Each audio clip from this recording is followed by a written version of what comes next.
नमस्कार, मैं हूं आपके साथ रचना। आज हम एक बेहद अहम हेल्थ से जुड़े मुद्दे पर बातचीत करने के लिए यहाँ मौजूद हैं। आज हम बात करेंगे ट्यूबरक्लोसिस यानी टीबी पर। टीबी एक ऐसी बीमारी है जिसकी चपेट में भारत की एक बड़ी आबादी है। क्यों होता है ट्यूबरक्लोसिस और क्या है इसके पीछे की वजह और क्या इसका निराकरण संभव है, इस पर बातचीत करने के लिए खास मेहमान हमारे साथ मौजूद हैं। हमारे साथ हैं डॉक्टर मयंक सक्सेना जी। बहुत बहुत स्वागत है आपका। Doctor Mayank Saxena additional director हैं पल्मोलॉजी फोर्टिस हॉस्पिटल में। एक बार फिर से आपका स्वागत है। ट्यूबरक्लोसिस, टीबी, ये सुनते ही जहन में एक पिक्चर उभरती है, खांसते हुए परेशान, कफ से जमी हुई छाती और सांस लेने में लोगों को दिक्कत, इस तरह के शख्स की। क्या है ये ट्यूबरक्लोसिस और क्यों होता है? ट्यूबरक्लोसिस एक इन्फेक्शन है, एक आम इन्फेक्शन से थोड़ा हटके इन्फेक्शन है, क्योंकि एक तो इसमें ट्रीटमेंट में टाइम लगता है, ठीक होने में भी, डायग्नोसिस में भी टाइम लगता है, पकड़ने में, और इसमें काफ़ी टेस्ट भी करने की ज़रूरत पड़ती है इस तक पहुंचने के लिए। और सिम्टम्स भी काफ़ी कंफ्यूजिंग होते हैं। कई बार ये नॉर्मल एक खांसी, जुकाम, खांसी वगैरह से शुरू होते हैं, बट अभी अगर हम लोग देखें इसके सिम्टम्स में तो हम इसको आराम से पकड़ भी सकते हैं। कैसे हम पकड़ से मैं आपको बताऊंगा। तो एक ये इन्फेक्शन की तरह ही है, लेकिन ये थोड़ा जटिल इन्फेक्शन होता है क्योंकि ये बहुत स्मार्ट इन्फेक्शन कैटेगरी में आता है। और अगर सिम्टम्स की बात करें तो इसमें 2 हफ्ते से अत्यधिक अगर खांसी चल रही हो, जिसमें बुखार भी साथ में चल रहा हो, रोज़ शाम के टाइम फीवर आ जाना, शरीर में कमज़ोरी होना, weight loss, loss of appetite, और इस टाइप के सिम्टम्स अगर हैं तो आपको निकटतम अपने डॉक्टर से संपर्क करना बहुत ज़रूरी है, ताकि आप ट्यूबरक्लोसिस रिलेटेड टेस्ट के लिए रिक्वेस्ट कर सकें डॉक्टर से, और डॉक्टर उस हिसाब से टेस्ट लेके और आगे उसका डायग्नोसिस कर सकते हैं। तो इसको ट्रीट करना संभव भी हो जाता है। नहीं तो कई बार ये मिस आउट हो जाता है, महीने तक खांसी चल रही है, लोगों को लगता है चलो नॉर्मल इन्फेक्शन होगा, नॉर्मल एक ये मौसम बदला है उसकी वजह से होगा। सो अगर 2 हफ्ते से अत्यधिक खांसी है और इन सिम्टम्स के साथ में, तो आपको ज़रूर अपने डॉक्टर से परामर्श लेने की ज़रूरत है। ये जो आपने लक्षण बताए ना डॉक्टर, ये बहुत ज़्यादा मिलते जुलते हैं नॉर्मल सर्दी ज़ुकाम से, तो आइडेंटिफाई करना मुश्किल हो जाता है लोगों में कि मुझे क्या है। तो ट्यूबरक्लोसिस आम तौर पर जो कफ, खांसी, सर्दी ज़ुकाम होता है उससे कितना ज़्यादा अलग है और कितना ख़तरनाक क्यों है? अगर हम लोग देखें नॉर्मल सर्दी खांसी वायरल ज़्यादा 5 से 7 दिन में ठीक होना शुरू हो जाता है। कभी कभी ऐसा होता है कि फीवर सेटल हो गया, खांसी ने थोड़ा सा टाइम लिया, लेकिन वो धीरे धीरे ठीक हो जाता है। इसमें हमें वेट लॉस और लॉस ऑफ एपेटाइट, इस टाइप के सिम्टम्स नॉर्मल वायरल या सीजनल इन्फेक्शन में नहीं दिखते हैं। बट अगर हम लोग देखें ट्यूबरक्लोसिस में सिम्टम्स ग्रेजुअली प्रोग्रेसिव होते हैं, यानी कि धीरे धीरे बढ़ रहे होते हैं। मान लीजिए कि किसी का खांसी है तो वो धीरे धीरे बढ़ने वाले कोर्स पे है, बुखार है जो कि बढ़ने वाले कोर्स पे है, डेली बुखार आने लग रहा है, प्लस वेट लॉस हो रहा है, काफ़ी अत्यधिक वेट लॉस हो गया है, विद इन 2-3 वीक्स 3 से 4 किलो का वेट लॉस हो गया, खाने का बिल्कुल इच्छा नहीं कर रहा है, शरीर में इतनी कमज़ोरी आ गई है कि नॉर्मल चलने फिरने में भी बहुत ज़्यादा कठिनाई हो रही है। तो यहाँ पे मैंने ये नहीं कहा कि ट्यूबरक्लोसिस हो गई है। इनफैक्ट ट्यूबरक्लोसिस के टेस्ट की ज़रूरत है उसको रूल आउट करने के लिए कि ट्यूबरक्लोसिस तो नहीं है। बट हाँ, काफ़ी अभी आजकल थोड़े से वायरल से मिमिकिंग सिम्टम्स हैं, बट स्टिल वायरल में इतना लंबा फीवर चलता नहीं है जब तक कोई सेकेंडरी इन्फेक्शन या कुछ इस टाइप से ना हो। बट 2 हफ्ते से ज़्यादा खांसी में हमें टीबी को संदेह की कैटेगरी में आ जाते हैं हम लोग, तो इसलिए टेस्ट करना ज़रूरी हो जाता है। टीबी कैसे इम्पैक्ट करता है नॉर्मल सर्दी ज़ुकाम के मुकाबले हमारी बॉडी को, और क्या इसका इलाज आज के दौर में संभव है? क्योंकि पहले तो टीबी हो जाना मतलब ये था कि बहुत बड़ी बीमारी हो गई है। टीबी एक इन्फेक्शन ऐसा है जिसको बॉडी खुद से नहीं हरा पाता है। नॉर्मल वायरल या इन्फेक्शन या कुछ होगा, बॉडी कुछ टाइम बाद, चाहे आप दवाई नहीं भी लें, एंटीबायोटिक की ज़्यादातर तो ज़रूरत पड़ती नहीं है वायरल में, तो बॉडी अपने आप अपनी इम्यूनिटी उससे डिफीट कर देती है नॉर्मल वायरल इन्फेक्शंस और नॉर्मल जो सीजनल इन्फेक्शन थे। टीबी बहुत स्मार्ट कैटेगरी का इन्फेक्शन है, उसको आपकी इम्यूनिटी से बचना आता है। वो अपने आपका जो प्रतिरोधक क्षमता है, जो रोगों से लड़ने की क्षमता होती है, वो कुछ ऐसे तत्व सिक्रीट करता है कि आपकी बॉडी उसको पकड़ नहीं पाती कई बार इन्फेक्शन को, और उसको हरा भी नहीं पाती है। तो इसलिए टीबी पनपने लगता है बॉडी के अंदर में, और कई बार तो ये साइलेंटली भी बैठ जाता है बॉडी में, और जब आपका इम्यूनिटी सिस्टम और वीक हो जाता है तो जागृत हो जाता है। तो टीबी में 2-3 चीज़ें यही जो मैं आपको बताया कि प्रतिरोधक क्षमता से आउटप्ले करना, उससे उसकी निगरानी से बाहर आने की, और दूसरा छुप जाने की क्षमता होती है। तो ये लंबे चलने वाले इन्फेक्शन में से है। कई बार खांसी चले जा रही है, 2 हफ्ते हो गए, 1 महीना हो गया, फीवर भी चल रहा है, वेट लॉस भी हो रहा है, हमें लगता है अरे चलो ठीक हो जाएगा, अभी ठीक हो जाएगा। तो ये बॉडी में एक इन्फेक्शन अगर प्रोसेस धीरे धीरे बढ़ने लगता है तो लंग्स को भी काफ़ी बुरी तरीके से प्रभावित कर देता है ये, क्योंकि ज़्यादातर ये लंग्स में होता है। बल्कि ट्यूबरक्लोसिस हम लोग देखें तो शरीर के किसी अंग पे भी हो सकता है, और जिस अंग पे होता है और डिले इन डायग्नोसिस होता है तो उसको धीरे धीरे उसको खोखला करने लगता है, उसकी फंक्शनिंग को अफेक्ट करने लगता है। तो सिम्टम्स बढ़ने लगते हैं, तकलीफ बढ़ने लगती है, और जिससे जो एक बॉडी का इम्यून सिस्टम है वो भी और डाउन होने लगता है, क्योंकि न्यूट्रिशन इफेक्ट, क्योंकि इसने अपना डिफेंसिव मैकेनिज्म ऐसी बना कि भूख दबेगी तो इम्यूनिटी कम होगी, तो ये और अपने आप को बढ़ाने की कोशिश करेगा। तो इसलिए, और दूसरा जैसे आपने बताया कि ये स्प्रेडिंग पोटेंशियल, तो ये और फैमिली मेम्बर्स को भी चपेट में लेने की, क्लोज एनवायरनमेंट में अगर हॉस्टल में हैं, फैमिली मेम्बर्स क्लोज बाई रहते हैं तो उसमें भी दूसरे फैमिली मेम्बर्स में भी होने की संभावना हो जाती है। तो इसमें स्प्रेडिंग पोटेंशियल भी होता है, तो अगर डिले इन डायग्नोसिस होता है तो अन्य फैमिली मेम्बर्स भी उस चपेट में आने के खतरे में रहते हैं। और ये इम्पॉर्टेंट है इसको जल्दी से जल्दी डायग्नोस करना और ट्रीट करना। इसलिए अगर 2 हफ्ते से ज़्यादा की खांसी है तो आपको अपने डॉक्टर से परामर्श लेना होगा, बहुत ज़रूरी है। तो ये ध्यान रखिए कि सर्दी ज़ुकाम तो नॉर्मल है, लेकिन वो 2 हफ्ते से अपने तय वक्त से ज़्यादा चल रहा है, तो ज़रूरत है कि आप अपने डॉक्टर से परामर्श लें, उनके पास जाएं और सलाह लें। जैसा कि आपने बताया कि टीबी जो है फैल सकती है, अगर घर में एक मेंबर को है तो कई और मेंबर को भी हो सकती है। तो कौन कौन से तरीके हैं जिससे टीबी फैल सकती है? टीबी जो नॉर्मली फैलती है, रेस्पिरेटरी टीबी, जिसमें हम लोग ज़्यादा देखते हैं कि वो क्योंकि जैसे हमने कोविड टाइम में भी देखा था, एक फैमिली मेम्बर को हुआ फिर दूसरे फैमिली मेम्बर को हुआ, ऐसे ही टीबी में भी स्प्रेडिंग पोटेंशियल होता है। ज़्यादातर ये होता है जब हम लोग अनियंत्रित खांसी आई, सिक्रीशंस एनवायरनमेंट में टीबी के बैक्टीरिया पहुँचे, उसी एनवायरनमेंट में किसी और व्यक्ति ने सांस ली तो उसको टीबी होने का एक खतरा होने की संभावनाएं हो जाती हैं।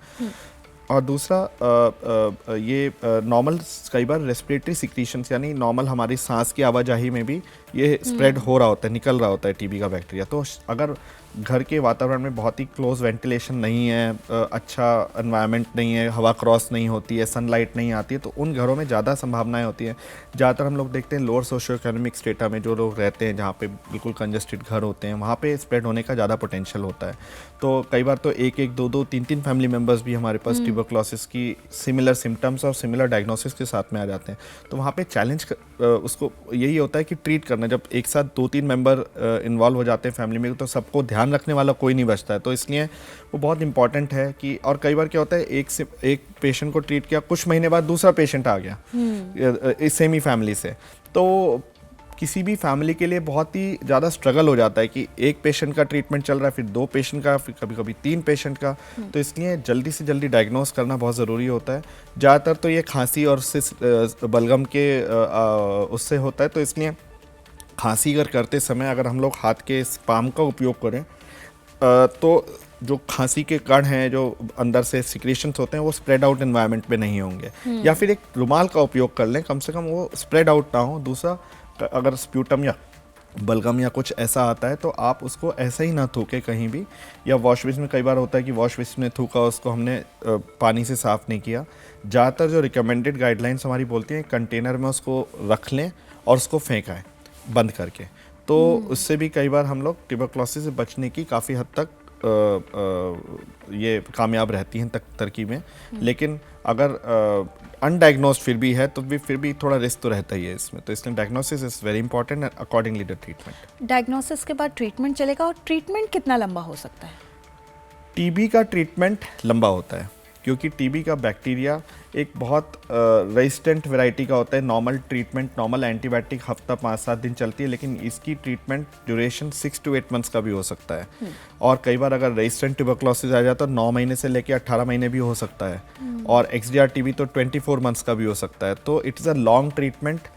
स्मार्ट बैक्टीरिया है, टाइम इसमें लगता है ठीक होने में, इसलिए पेशेंट भी कभी कभी मुश्किल में आ जाते हैं कि इतने टाइम तक ड्यूरेशन तक दवाई खाना। पेशेंट कई बार दवाई छोड़ भी देते हैं बीच में कि हम इतनी लंबी दवाई खा रहे हैं, पता नहीं ठीक हो रहे हैं, क्योंकि लंबा ट्रीटमेंट चल रहा है तो ट्रीटमेंट का रिस्पांस भी स्लो होता है। तो कई बार पेशेंट को लगता है मैं ठीक तो हो नहीं रहा, मैं दवाई खाए जा रहा हूँ। तो वो इम्प्रूवमेंट को ट्रैक डाउन करना भी बड़ा इंपॉर्टेंट होता है कि आप फीवर अगर आ रहा है, फीवर का चार्टिंग बनाइए, वेट का चार्ट बनाइए कि वेट इंप्रूव हो रहा है, फीवर बेटर हो रहा है, तो we are on a right way. तो इसलिए पेशेंट को भी बार बार हमें निरंतर असेस कर रहना पड़ता है कि हाँ पेशेंट इंप्रूव हो रहे हैं, बेटर हो रहे हैं, पेशेंट दवाई ठीक से खा रहे हैं नहीं खा रहे हैं क्योंकि अगर दवाई ठीक से नहीं खाएंगे तो वो ड्रग रेजिस्टेंस, क्योंकि स्मार्ट बैक्टीरिया कैटेगरी में आता है, इसको अपने आप को बचाना बहुत अच्छे से आता है। तो ये दवाइयों से लड़ना सीख जाता है कि कैसे मैं इस दवाई से बच सकता हूँ, क्योंकि कुदरत ने सबको अपने आप को बचाने की क्षमता दी है, सेल्फ डिफेंस सबको दिया है।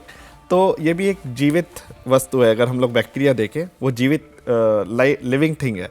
तो लिविंग थिंग में पोटेंशियल होता है अपने आप को बचाने का, तो वो अगर कोई दवाई उसको हार्म कर रही है तो अपने आप में ऐसे चेंज करता है कि वो दवाई उससे बचना की टेंडेंसी आ जाती है, जिसको हम लोग ड्रग रेजिस्टेंस बोलते हैं।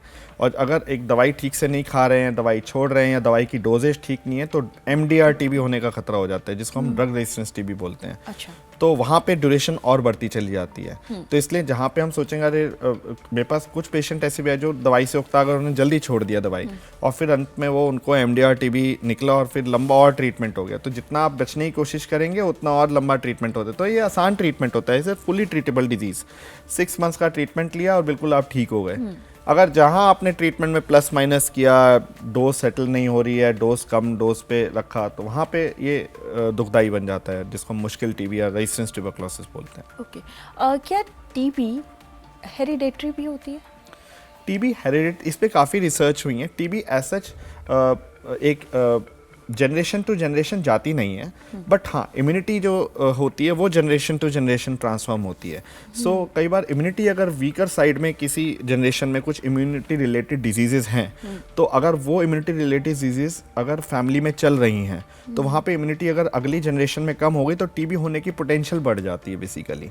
सो वहाँ पे लेकिन TB एक इन्फेक्शन की तरह फिर भी है, वो ऐसे नहीं होता कि एक मदर से एक चाइल्ड में जा रहा है या फिर जनरेशन्स में जा रहा है, बट TB से लड़ने की क्षमता या रोगों से लड़ने की क्षमता अगर कम हो रही है तो वहाँ पे TB होने का खतरा ज़्यादा बढ़ जाता है। अच्छा, जब अगर किसी को, क्योंकि TB जो है हमारे देश में एक बड़ी आबादी जो है इससे जूझ रही है और सरकार ने कुछ योजनाएं भी चलाई हुई हैं, तो मैं चाहूँगी आप हमारे दर्शकों को बताएं कि कहाँ वो इस योजना का लाभ ले सकते हैं, कहाँ जाके वो अपना ट्रीटमेंट सरकारी तौर पे करा सकते हैं, और डायग्नोसिस सरकारी सेंटर्स कुछ है? राइट। सो अभी गवर्नमेंट बहुत ही ज़्यादा एक्टिव है इस चीज़ में कि ट्यूबरक्लोसिस को कैसे हम इरेडिकेट या एलिमिनेट करें, हटाएं, क्योंकि इंडिया बहुत एंडेमिक हो रहा है ट्यूबरक्लोसिस के लिए, काफ़ी ट्यूबरक्लोसिस के केसेस आ रहे हैं और अभी जो गवर्नमेंट की स्ट्रैटेजीज है बहुत एक्टिव है। निरंतर गाइडलाइंस परिवर्तन होता रहता है, जैसे जैसे केसेस का हम लोग सुनते हैं कि अब ये ऐसे करना है, हमारे पास भी गाइडलाइंस आती रहती हैं। तो सबसे पहले तो डायग्नोस्टिक सेंटर्स बहुत मुफ्त, बिल्कुल मुफ्त टेस्टिंग सुविधाएं उपलब्ध हैं आपके बिल्कुल घर के आसपास में भी। आप सिर्फ आपको गूगल करना है, सिम्टम्स नहीं, अपने सेंटर को गूगल करें कि डॉट सेंटर। लोग गड़बड़ क्या करते हैं कि सिम्टम्स गूगल करने लगते हैं, फिर अपने आप से इरेलेवेंट टेस्ट कराते हैं, खर्चा भी होता है बेकार में और वो डायग्नोसिस पे भी रीच नहीं कर पाते हैं। तो आप अपने निकटतम कम्युनिटी हेल्थ सेंटर से लेके एक PHC, अपने प्राइमरी हेल्थ सेंटर से लेके गवर्नमेंट सेंटर, डॉट सेंटर, कुछ भी आप सर्च करिए, आपको अपने घर के आसपास ही मिल जाएगा। वहाँ पे आप मुफ्त जांच करा सकते हैं ट्यूबरक्लोसिस की, जिसमें जो नॉर्मल एक माइक्रोस्कोपी से लेके एक जीन जो CB NAT हम लोग बोलते हैं, काफ़ी अच्छा टेस्ट होता है, DNA जिसमें हम TB का बैक्टीरिया का पकड़ते हैं, वो तक फ्री हो जाता है। तो जाँच काफ़ी अच्छी जाँचें हैं और मुफ्त में उपलब्ध भी हैं। तीसरा, दवाइयाँ बिल्कुल मुफ्त, और कई बार लोगों के दिमाग में डाउट आता है कि गवर्नमेंट की दवाइयाँ तो क्या क्वालिटी की होंगी। बिल्कुल WHO ग्रेड की अच्छी दवाइयाँ बहुत अच्छे से उपलब्ध हैं गवर्नमेंट में।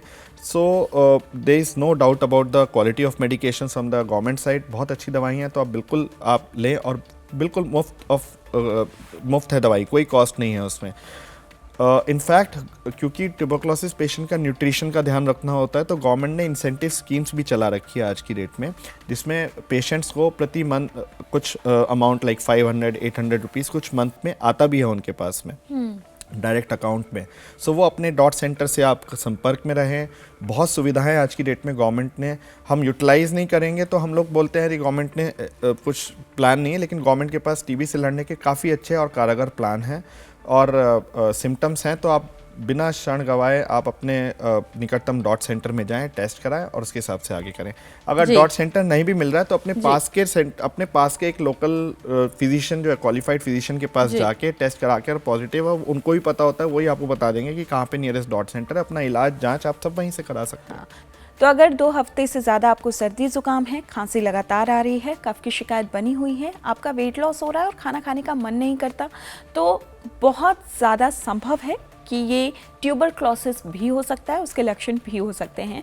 तो गवर्नमेंट के सेंटर पर आप जाकर टेस्ट करवाइए, अपने डॉक्टर की सलाह लीजिए ताकि इस खतरनाक बीमारी से बचा जा सके, और अगर ये है तो जल्द से जल्द इसका इलाज हो सके, क्योंकि इसका इलाज पूरी तरह संभव है आज के युग में। यहाँ आने के लिए, हमसे बातचीत करने के लिए डॉक्टर मयंक, आपका बहुत बहुत शुक्रिया। Thank you. हमें पूरी उम्मीद है कि टीबी से जुड़ी तमाम जानकारियाँ आप तक पहुँच गई होंगी और इसकी जांच भी बेहद आसान है। तो ऐसे कोई भी लक्षण नजर आए तो फटाफट जांच कराएं, अपने डॉक्टर की सलाह ज़रूर लें। फिलहाल मुझे दीजिए इजाज़त, नमस्कार।